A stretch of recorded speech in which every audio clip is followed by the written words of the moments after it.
올해 27살인 여자입니다. 결혼을 앞두고 있고 예비 신랑은 저보다 2살 많은 29살입니다. 저는 대학 진학에 큰 미련이 없어서 고등학교 졸업 후 바로 취직을 할 수 있는 특수목적 고등학교에 입학을 했어요.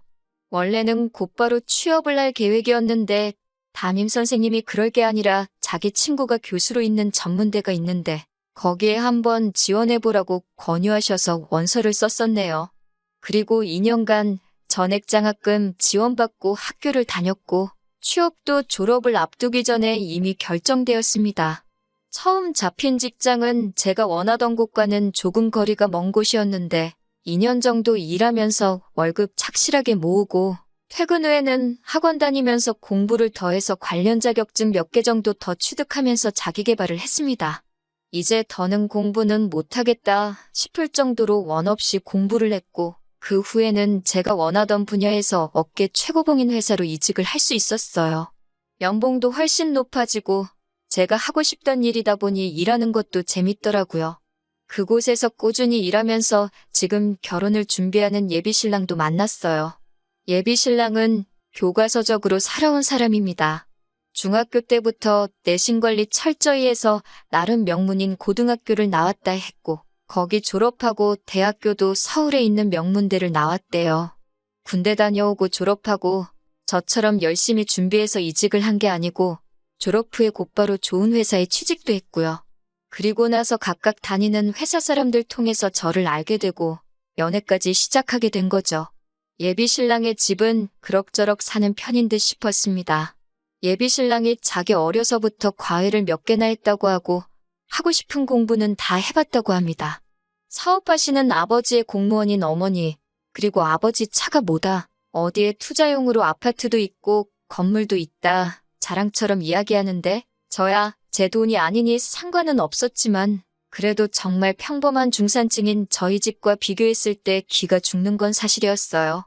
아버지는 몇 년 전까지 회사 다니시다가 정년퇴임하셨고 어머니는 전업주부다 보니 두 분 수입이 없으셔서 지금은 저랑 저희 오빠가 보내주는 용돈 받으시며 생활하시거든요.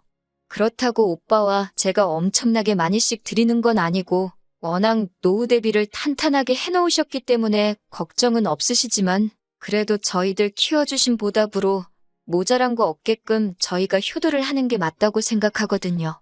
아무튼 결혼 이야기가 나오고 나서 처음으로 예비씨 댁에 인사를 드리러 갔을 때입니다.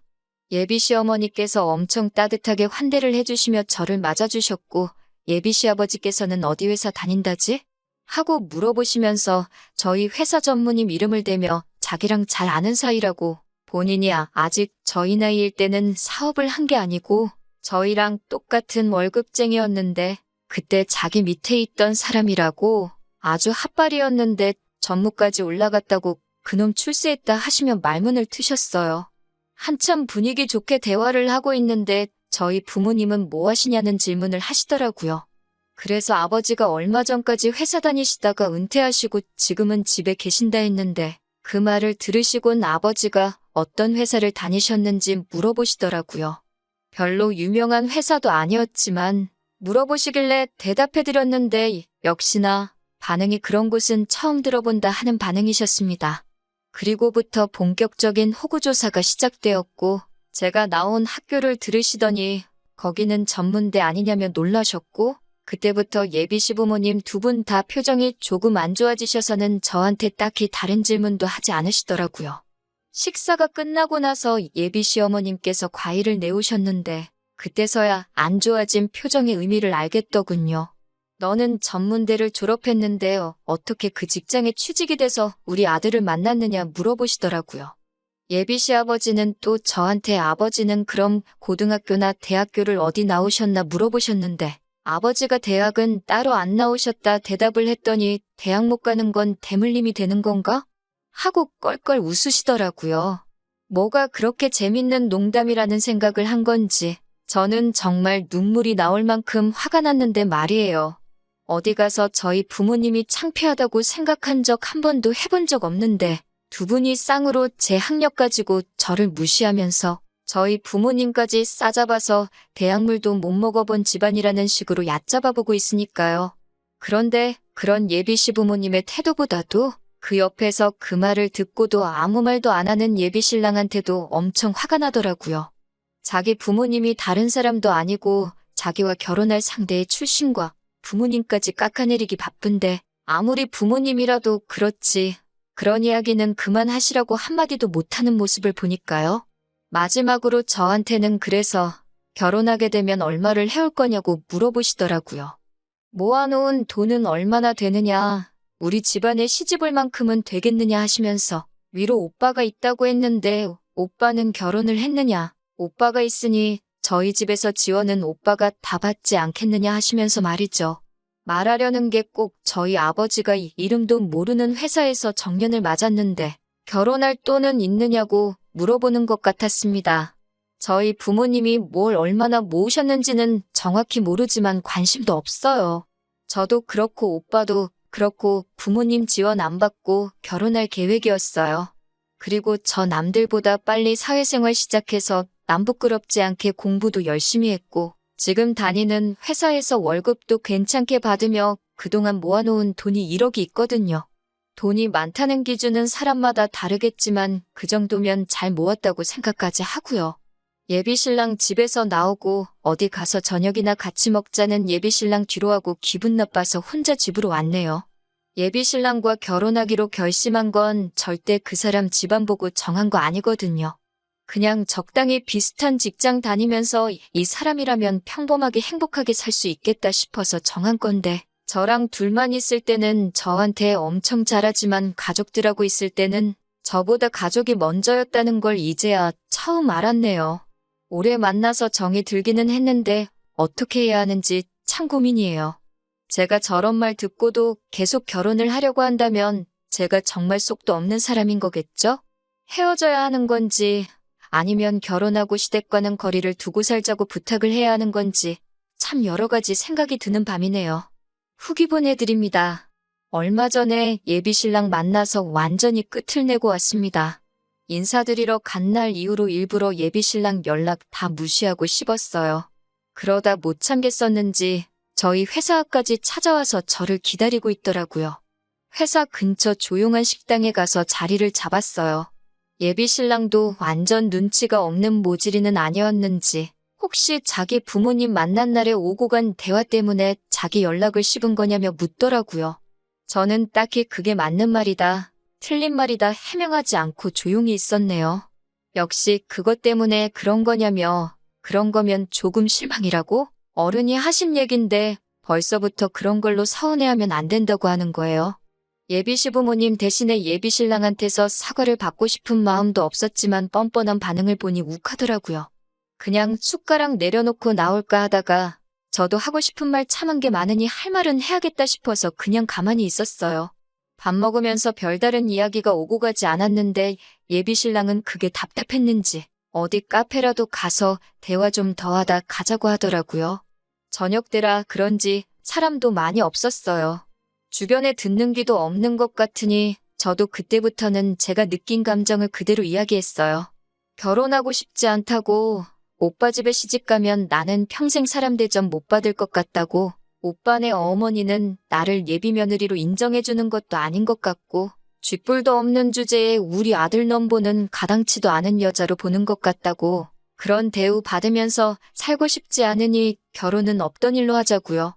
예비신랑은 제 말에 뭔가 뉘우치는 표정이 아니라 아주 일그러진 표정으로 저한테 씩씩대더라고요. 자리에서 벌떡 일어나더니 씩씩대면서 제 팔을 잡아 끌고 차에 태웠어요. 차 안에서 노발대발하면서 너 지금 우리 부모님 욕하는 거냐고, 어디 그 말 한번 우리 부모님 앞에서도 해보라고 차를 끌고 자기 집으로 향하더군요. 제가 차에서 그만 좀 하라고 내려달라고 하는데도 제 말은 듣지도 않고 차를 달렸어요. 제가 중간에 못 내리게 일부러 더 달리는 게 느껴지니 저도 갑자기 어디 한번 끝을 보자는 오기가 생겨 더는 말하지 않고 집까지 따라갔습니다. 예비신랑이 현관문을 부서져라 쿵 닫으니 시부모님이 그 소리 듣고 놀라서 아들 무슨 일이냐 하고 나오시다가 저를 딱 보더니 또 정색하는 표정으로 바뀌더군요. 제 손목을 잡아 끌던 예비신랑이 두 분 앞으로 저를 패대기 치듯이 밀어버리고 어디 나한테 짓거린 다시 한번 해보라고 고래고래 소리를 지르더라고요. 저도 자세 똑바로 고쳐 쓰고 예비신랑 향해서 도끼 눈을 뜨고 있으니 어머님이 어디서 눈을 그렇게 뜨냐면서 악을 지르시더니 어디 한번 우리 아들 앞에서 뭔 말을 했는지 드러나 보자고 제 앞에 팔을 꼬고 서서 서 계셨어요. 아무 말도 안 하고 노려만 보고 있으니 당장 말하라고 소리를 치더군요. 그래서 제가 조곤조곤 하나씩 있는 그대로 말씀드렸습니다. 저는 결혼할 생각 없다고 헛똑똑이의 겉만 어른 행세하고 있는 수준 떨어지는 사람하고는 결혼 못하겠다고요. 그렇게 말했더니 어머님도 그렇고 아버님도 그렇고 아주 양쪽에서 노발대발하면서 수준이 떨어지긴 뭐가 떨어지냐고, 수준 떨어지는 건 대학도 안 나온 너라면서 어디 배워 처먹지도 못한 것이 우리 아들한테 수준이 떨어진다는 말을 하고 자빠졌냐고 입에 담기 힘든 욕까지 섞어가면서 하더라고요. 온 가족들한테 둘러싸여서 조금 겁이 나기도 했지만 그래도 꾹꾹 견뎌내고 다시 한마디 했습니다. 어머님이 자식 공부에만 신경 써서 그런가 아주 예의라고는 단 한 번도 배우지도 못한 것 같다고. 학교 어디 나왔냐를 말하는 게 아니라 인품이 아주 수준 떨어진다고 했어요.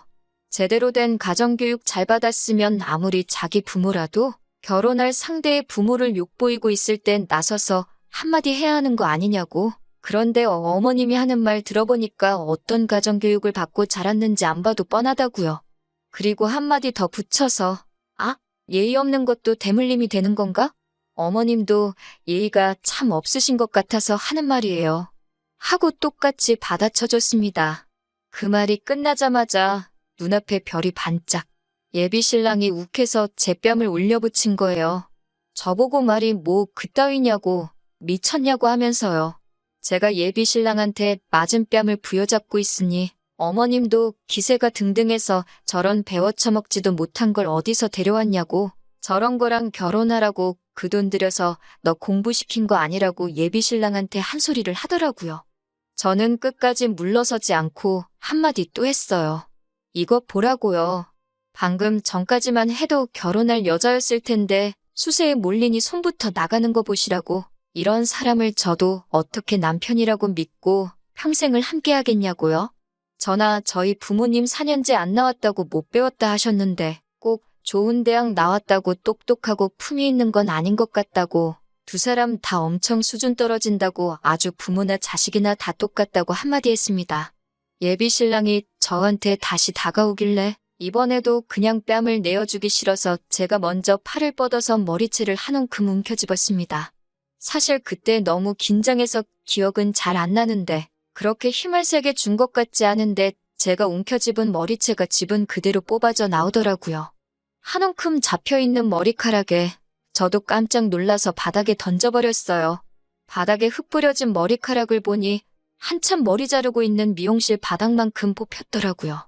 예비신랑이 으악하고 외마디 비명을 지르면서 자기 머리 빠진 걸 보더니 화장실로 달려들어갔고, 어머님은 뒷목 잡고 쓰러지는 척 하더니 금세 저한테 달려들어서 어디 똑같이 당해보라며 제 머리채를 잡으려고 하길래 어머님을 그냥 밀쳐버렸어요. 제가 손대지 말라고 말하지 않았냐고. 저는 똑같이 되갚아준 거니까 너무 화내지 말라 했어요.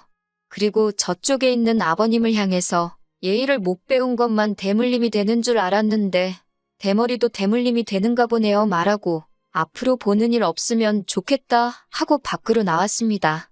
나오면서 저 사람 장가보내고 싶으면 치마폭에서 내려놓던가 아니면 평생을 품에 끼고 사시던가 둘 중에 하나만 하라고 말하고 나왔습니다. 문을 닫았는데도 적어보라고, 가긴 어딜 가냐고, 저보고 멈추라고 지르는 소리가 문 바깥까지 들리게 저를 향해 울부짖는 소리가 들려오더라고요. 정말 엘리베이터 타고 택시 잡으러 가는 길까지 긴장했던 게 한 번에 쏟아져 나오는 건지 다리가 후달거려서 죽는 줄 알았습니다. 제가 원래도 이렇게 맞서 싸우거나 하는 성격이 아닌데 말도 술술 나오고 어떻게 했는지 저도 놀랍더라고요. 긴장이 풀리니까 지나갔던 일들이 하나둘씩 생각나면서 예비신랑이었던 그 자식 머리를 한 움큼 뽑아버린 생각을 하니까 아주 통쾌했어요. 덕분에 아주 꿀잠을 자고 일어났는데 자고 일어나니까 그 자식한테 여러 통의 전화가 와 있고 제가 전화를 안 받았으니 문자로 욕짓거리를 한 다발 보내놨네요. 우리 집에 무슨 짓을 하고 간 건지 아냐면서 앞으로 행동 조심하고 지 눈에 띄지 않게 조심하라고 하더라고요. 그래서 저도 답장 하나 해줬어요. 남은 머리카락이라도 간수하고 싶으면 너야말로 내 눈에 띄지 말라고. 그리고 이렇게 말하는 거 협박이나 마찬가지고 자꾸 이런 식으로 연락하면 경찰에 신고할 거라고. 진짜 한 번이라도 내 앞에 찾아와선 나한테 뭘 어떻게 하려고 한다면 진정 내가 가진 모든 걸 털어서라도 꼭 너 하나만큼은 콩밥을 먹일 거라고 했어요. 저한테 정말 남아있는 머리라도 한 번 더 뜯길까봐 걱정이 된 건지 아니면 정말 경찰에 잡혀갈까 걱정을 한 건지 재계한 으름장관은 다르게 회사에도 한 번 찾아오지 않았어요.